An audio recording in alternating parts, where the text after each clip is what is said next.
What's up, everybody, and welcome back to my channel. It's time for another recap of what went down on this week's episode of Kail's Baby Mama's No Dramas podcast. I really want to talk to you guys about something that she keeps saying every week on this damn podcast that applies to her own situation with her baby daddy, Chris Lopez. But let's get to that a little bit later and recap this thing in order. So Kail, at the beginning of the podcast, talks about how she sees Joe and V's daughter, Vivi, as her own daughter, which to me was a little bit, are you sure? Because the last time you were upset with Joe for wanting child support, you threatened not to get his daughter a gift for Christmas. You remember that, girl? Because I don't know, if you consider her to be a daughter, you wouldn't really play that kind of a game, but I digress.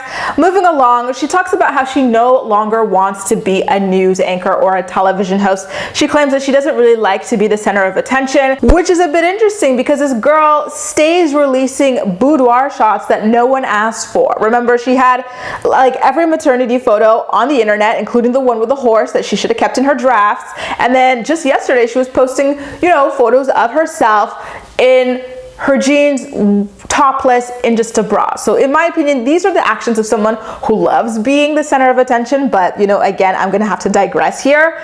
And I don't know, do you guys remember that time when she used to beg, literally beg, on the show to host the reunion episodes like all the damn time? She would ask Dr. Drew to his face and he'd have to be like, sis, that's my gig, GTFO. And then, she got into a fight with Brianna on one of the reunions, and she claimed that it never would have happened if she would have just gotten to host the show, as if the subject of a reality show can go ahead and be an unbiased host, right?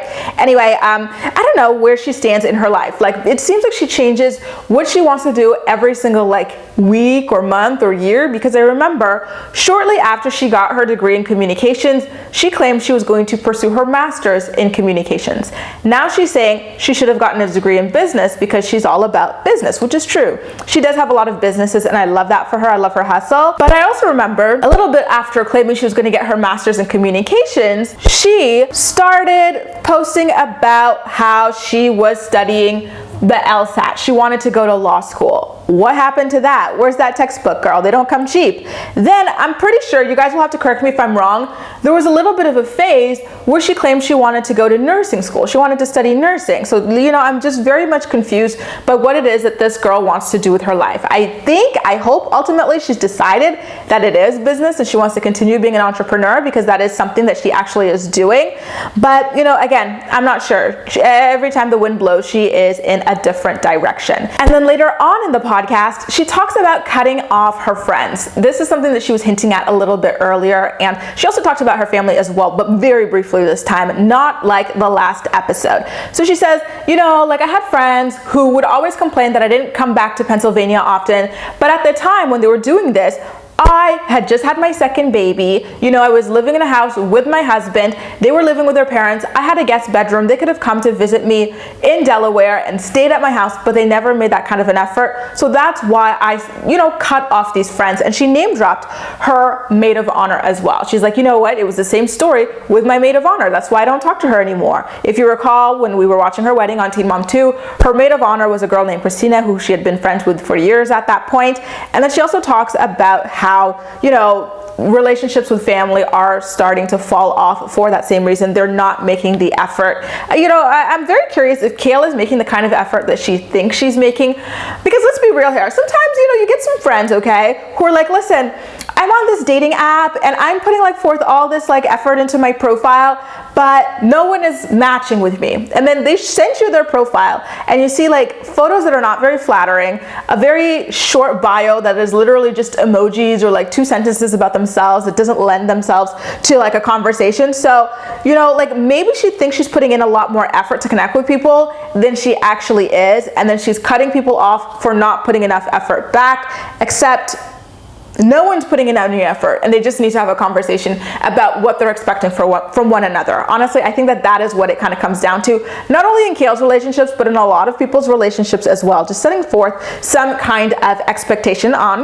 what you want from the other person. And last but not least, this is the part that I was hinting about at the beginning of the video. Kail, for the millionth time, literally every episode of this podcast, she complains about this. And then today was like, wait a second, sis, you're talking about yourself. She complains about women who get with deadbeat dads knowing that they're deadbeat dads. She goes, I don't understand how another woman could have a baby with my dad knowing he had another kid, me, that he left in the dust, doesn't pay child support for, doesn't communicate with, etc., etc. You know, V was talking about how her dad was a similar kind of a guy. Like, he had her, abandoned her, was never there for her. Like, she's very traumatized by her father. It's actually really sad to listen on the podcast. It feels like, you know, her venting a therapy session, which is good for her. But, you know, it makes me, I don't know, I just feel so sad for her. So anyway, yeah, Kail says that again this episode. She's like, what is going on with women who get with men like this? And I'm like, you don't have any room to talk because you're currently breastfeeding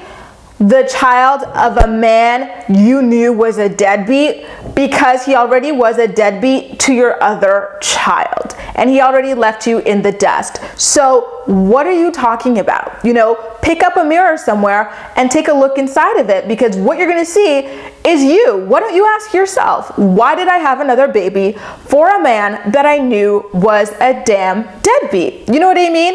And, you know, not to defend other women, like some women truly don't care. Look at the rapper Future. He's got like 20 kids running around because some women truly don't care, you know, about this kind of a thing. They just want what they want and that's what they're going to do. You know, they think he has money, so they're going to go for him for it, or they think he's attractive or whatever. They think he'll be different with them. And then some other women are tricked by these men. Like, these men are charismatic. They're incredible liars. They're very manipulative. So maybe her father's next wife or whatever didn't even know about the situation with Kail. He could have been like telling her all these stories about how the mom was keeping him from the kid, how he's been trying his best, how this, how that, and she might have fallen for it. But in Kail's case, she knows exactly what Chris is like because she already had a baby by him and no relationship to speak of. So I just don't get it. I would really love for V to one day just ask her, turn that question on its head for Kail and say, well, Kail, what, you know, here you are, a guest on our podcast who is in that exact same situation. Inquiring minds want to know.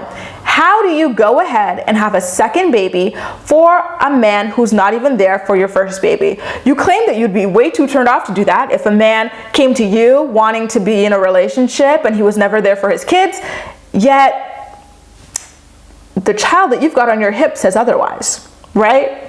Guys, what do you think about it? Did you listen to Kail's podcast episode this week? If so, let me know how you feel about her judging women so hard for getting with deadbeat dads as if she is not one and the same with them. Make sure to let me know all of your thoughts and opinions in the comment section down below. And as usual, we'll chat. That's all for now. Thank you so much for watching, and I'll see you next time.